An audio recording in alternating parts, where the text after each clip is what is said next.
Knowing how to make a position shift will allow you to play intermediate to advanced pieces. It really is the key difference between successful students and those who are frustrated at the beginner level. But sadly, YouTube doesn't discuss it enough. So, in this lesson, we're going to take a look at what position shift is and 3 things to watch out for when making one. And then we'll take a look at 3 exercises to solidify the technique in your hands. Hello, my name is Mustafa and this is MK Fingerstyle Academy. This lesson is a free sample from my Ukulele Fingerstyle Basics course where it takes you from grade 0 to grade 5 focusing on fingerstyle. Or if you'd like, from absolute beginner to somewhat the end of the intermediate level. This lesson happens in the melody module, which is situated at the beginning of the course. And I do that on purpose because learning melodies early on will help you develop your free stroke for the right hand technique and how to fret a note with your left hand, and then helps solidify the coordination between both hands and helps you develop your legato technique. So if you're interested in learning melodies or how melodies fit in a fingerstyle context and a progressive structured curriculum that takes you sort of from 0 to hero when it comes to fingerstyle, then check out Ukulele Fingerstyle Basics in the video description. With that in mind, let's get started on position shifts. Alright, so position shifts are exactly what their name implies.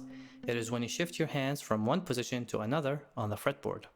Remember that a position is anywhere on the neck where your 4 left-hand fingers are aligned on 4 adjacent frets with the possibility of extending your index and 4th finger up a fret.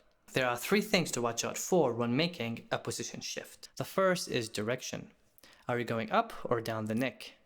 It seems basic, but when you play advanced pieces, it is important to keep track of the momentum of movement, since sometimes you're in a phrase that is moving up the neck, while you have to make a position shift that is moving down the neck.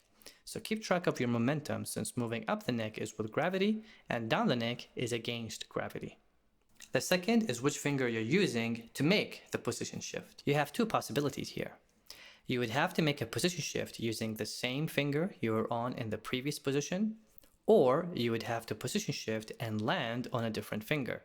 In this case, you would have to practice switching the fingers as you shift. And third, keep track of which position you're in. Again, it sounds simple, but in advanced pieces, sometimes you have to make multiple position shifts in a row, sometimes 2, 3, or even 4. So, knowing which position you're in any given position shift will help you choose the correct left-hand fingerings and avoid unnecessary stretches. Now that you've covered the theory behind position shifts technique, it's time to take a look at some exercises to really enforce the concepts in your body.